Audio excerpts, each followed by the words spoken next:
right now when you were talking, I had this image of the squirrel from the Ice Age movie, of chasing the nut and grabbing the nut and sometimes having it and being so happy, and then the nut goes away. They lose it. And when you were talking about focusing and alignment, I feel alignment when I'm teaching. It's so easy. It's so fluid. They trust me, I trust them. I feel it when I'm dancing. I feel it when I'm singing and playing the guitar. I'm trying to figure out, how do I move that into a relationship? By focusing on the moments in time when you know it and practicing the vibration of that. And you see, you already did quite a bit of that. But it's that other stuff that you're practicing that's holding you apart from that. If you just practice those things and not practice the other things, it's that thing you do. It's that practicing that other momentum. Esther has been saying, because there are some thoughts that when she stumbles upon them, she really doesn't like them. Really, really, really doesn't like them. So less and less she's stumbling on them because she's watching her step more. But every now and again she'll stumble on one, and there's already enough momentum going that off she'll go, and she'll say right out loud, well, that was unpleasant. That was unpleasant. That was unpleasant. And then she'll say, and unnecessary.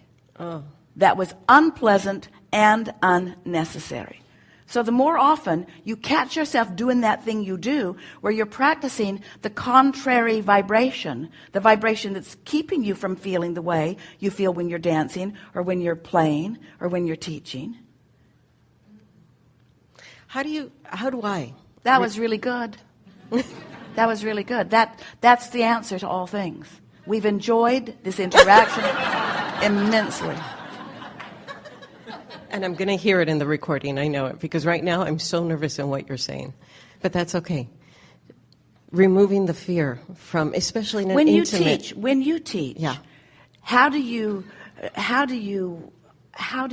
set your students at ease? How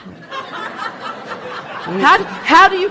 Well, you know what? Oddly Sit enough... Sit down, be no, good, shut up, none of that. But there is... How do you set your students at ease? Or do they say to you, I want to hear you, but I'm so afraid. I'm so nervous. I'm so nervous that I can't hear what you're saying. Infinite intelligence. You know, oddly enough, I have a very structured boundary. And yet, at the same time, they know I care. There's a boundary, but I care for them and their well-being. Yeah. Blah, blah, blah, blah, blah, blah, blah. We're just trust them. We're just trying to playfully play you into. Yeah. What could you possibly be nervous about? In a relationship? No, now. Oh. Do you forget where you are? Not listening and learning what I'm supposed to. Yeah. So what do you do when you're interacting with someone you're teaching, and you can tell that they're not listening, and so your words are sort of not being, or there are enough of them that you know the others are getting it, so this one doesn't matter so much. No,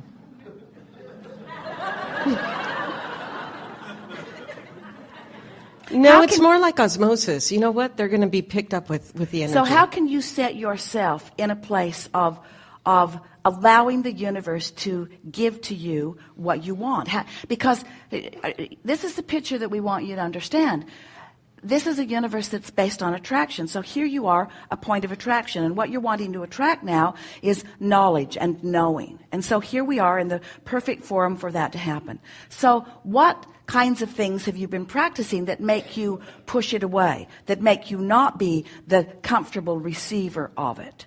If law of attraction is always working, and it is, and you are the point of attraction, then can you see that it's just practicing good feeling thoughts about anything that you can find that makes you a practiced receiver of what you want?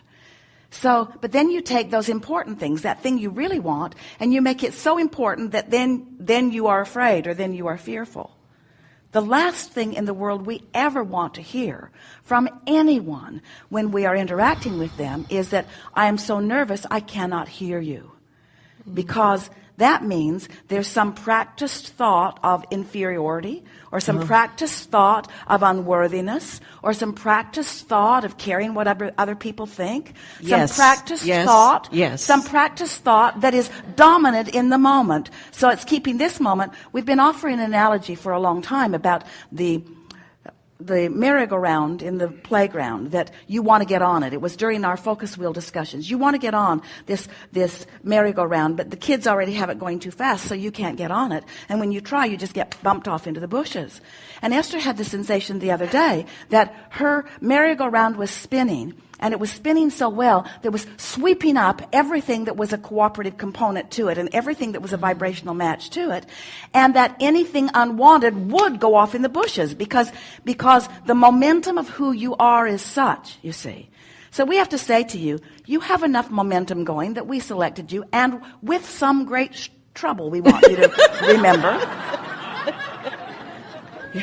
In other words, you were reluctant. We were pointing at you. We were picking you. We beat the poor girl on the back row up.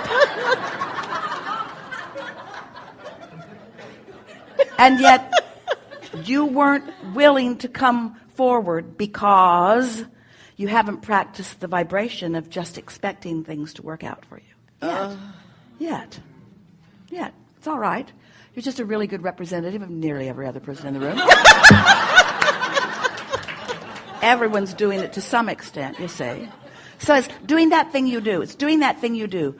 If you'll stop doing that thing you do, then your point of attraction will be nice and clear. Because contrast has helped you to create the vortex, and it's spinning. And law of attraction is bringing all the cooperative components. So what do you need to do? What is it that you need to do? Chill, have fun, be easy, like yourself, practice positive thoughts about yourself and others. Look for reasons to feel good. Don't make a big hairy deal out of anything. Come to trust that things are working out for you, that you have the ability to be in the right place at the right time, and most of all, that it's coming, and you just don't need to split hairs about when or where or who or what. It's coming. So just be on the treasure hunt of watching for it. And so you have two things to do. Practice feeling good and then watch for the evidence. That's it. We have enjoyed this interaction immensely. So more so than it's coming, like right now, it's here. I got to start thinking it's here. Because it's coming keeps me from, there's almost a lack in it. We want you to start feeling like it is here by, as you very intuitively did in the beginning, pointing out the times in your life when you do feel that way. When I teach, I feel that way, you said, and you do, and you did when you were telling us that. When I play my guitar and sing, I feel that way, and you do, and you did while you were talking about it. So as you acknowledge those things those experiences where you do feel that way, and just replay those over and over in your mind, rather than picking the times when you don't. Just catch yourself. Pay attention to what you're saying and how what you're saying is causing you to feel over the next while. And just ask yourself, what momentum am I working on now? Am I working on a resistant momentum, or am I working on an allowing momentum? Am I doing that thing I do that makes what I want not able for me to realize it now? Realize it for me to realize it? Am I in the frequency where I can realize it? We told the story last week. Esther could not find something. She could not find it. Turned out it was right there in front of her. She had emptied her bag on a rug very much like this one, everything, and then she was going through her checklist and putting it back in the bag to make sure that everything that was on her checklist was there. And then she looked for something and it wasn't there. She looked for it and it wasn't there. She looked everywhere around. She couldn't find it anywhere. She could not find it, and it was right there, and it was orange. Orange. It was orange, and it was right there. But for just a moment, because it's so important and she doesn't want to lose it. It's a really valuable thing. It's an external hard drive. It has stuff on it that she wants and needs. She didn't want to lose it. It really mattered. It really, really, really, really mattered. And how she got crossways of it when it was right there. Oh, how do you get crossways of what's right there? How do you not realize what's right there? How is it that that happens? How can you be blind to something right in front of you and not see it? How can that happen? You're on a different vibrational frequency. So that external hard drive terrorizes Esther just a little bit. It terrorizes her a little bit. It's so valuable, and it's so important, and it's so little, and it's so easy to lose track of, and it so looks like 25 other ones that she's also got. In other words, except it's a terabyte. It's a lot. It's a lot. It's a lot of data. She doesn't want to lose that.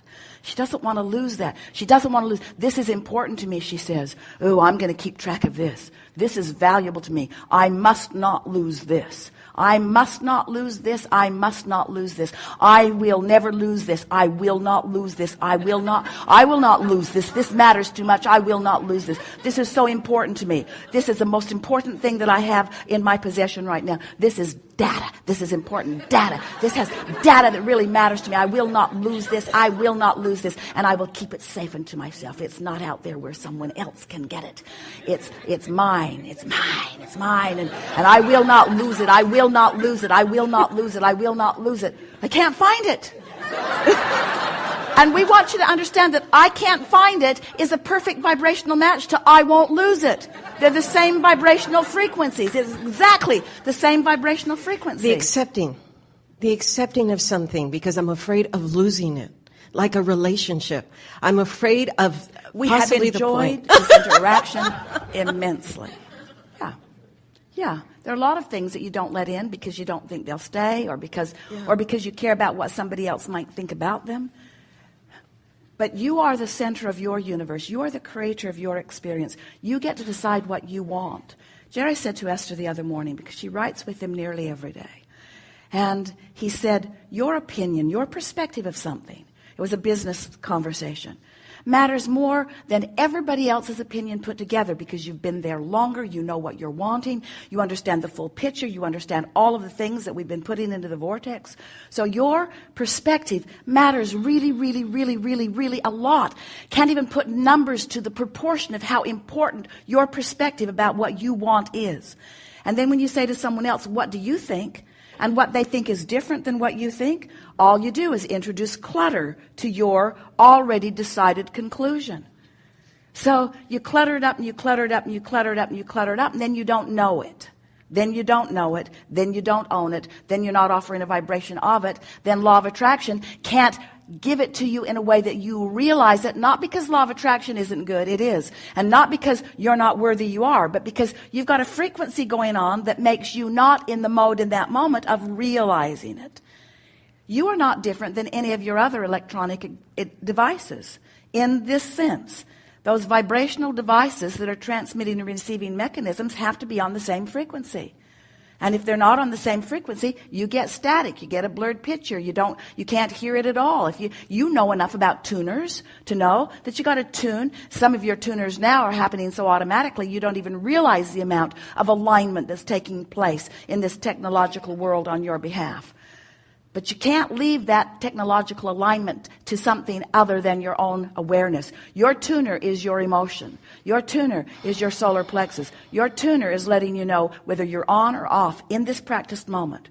And we're not really concerned about you having a moment where you're so off that something happens, like an asteroid hits you or something.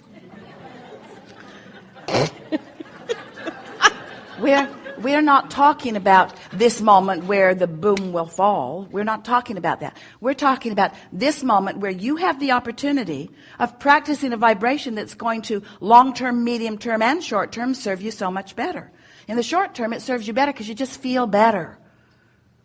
It's really funny. So many of our physical friends will say, all right, I'll try this. I'll try to feel good if it'll get me what I want. I'll give up my objectiveness, my objectivity. I'll give up my friendship with that ornery toad. I'll give up my